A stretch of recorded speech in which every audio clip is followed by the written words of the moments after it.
ನನ್ನ ಸಹಿ ಫೋರ್ಜರಿ ಆಗಿದೆ ಅಂತ ಹೇಳಿ ಕುಮಾರಸ್ವಾಮಿ ಹೇಳ್ತಾ ಇದ್ದಾರೆ ಜಂತ್ಕಿಲ್ ಮೈನಿಂಗ್ ವಿಚಾರದಲ್ಲಿ. ಫೋರ್ಜರಿ ಆಗಿದೆ, ನಾನು ಸಹಿನೇ ಹಾಕಿಲ್ಲ ಅಂತ.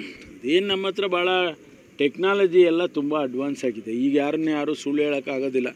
ಒಂದು ವೇಳೆ ಆ ರೀತಿ ಅಪಾದನೆ ಇದ್ದರೆ ಅವರು ಕಂಪ್ಲೇಂಟ್ ಕೊಡಲಿ, ಅದನ್ನು ನಾವು FSLನಲ್ಲಿ ಕಳಿಸಿ ಚೆಕ್ ಮಾಡಿಸ್ಕೊಳ್ತೀವಿ.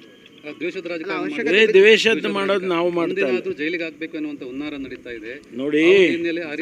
ಯಾರು ನಾವು ನಮ್ಮ ಸರ್ಕಾರ ಮತ್ತು ನಮ್ಮ ಪಕ್ಷ ನಾವು ಯಾರೂ ದ್ವೇಷದ ರಾಜಕಾರಣ ಮಾಡ್ತಾ ಇಲ್ಲ. ಒಂದು ವೇಳೆ ನಾವು ದ್ವೇಷದ ರಾಜಕಾರಣ ಮಾಡೋಂಗಿದ್ದಿದ್ರೆ ಸುಮಾರು 25ಕ್ಕೂ ಹೆಚ್ಚು ಹಗರಣಗಳು ಹಿಂದಿನ ಸರ್ಕಾರದಲ್ಲಿ ನಡೆದು ಹೋಗಿದ್ದಾವೆ.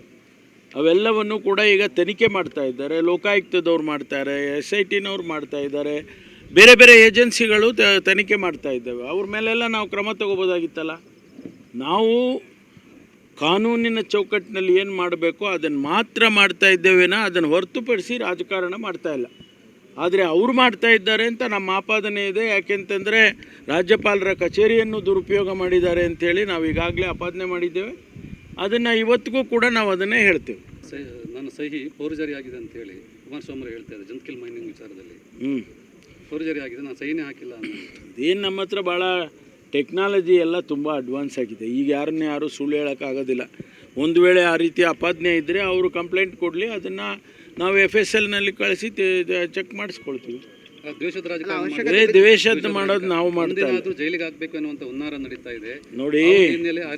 ಯಾರು ನಾವು ನಮ್ಮ ಸರ್ಕಾರ ಮತ್ತು ನಮ್ಮ ಪಕ್ಷ ನಾವು ಯಾರೂ ದ್ವೇಷದ ರಾಜಕಾರಣ ಮಾಡ್ತಾ ಇಲ್ಲ. ಒಂದು ವೇಳೆ ನಾವು ದ್ವೇಷದ ರಾಜಕಾರಣ ಮಾಡೋಂಗಿದ್ದಿದ್ರೆ ಸುಮಾರು 25ಕ್ಕೂ ಹೆಚ್ಚು ಹಗರಣಗಳು ಹಿಂದಿನ ಸರ್ಕಾರದಲ್ಲಿ ನಡೆದು ಹೋಗಿದ್ದಾವೆ.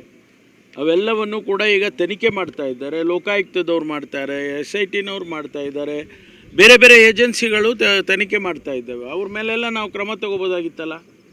ನಾವು ಕಾನೂನಿನ ಚೌಕಟ್ಟಿನಲ್ಲಿ ಏನು ಮಾಡಬೇಕೋ ಅದನ್ನು ಮಾತ್ರ ಮಾಡ್ತಾ ಇದ್ದೇವೇನೋ, ಅದನ್ನು ಹೊರತುಪಡಿಸಿ ರಾಜಕಾರಣ ಮಾಡ್ತಾ ಇಲ್ಲ.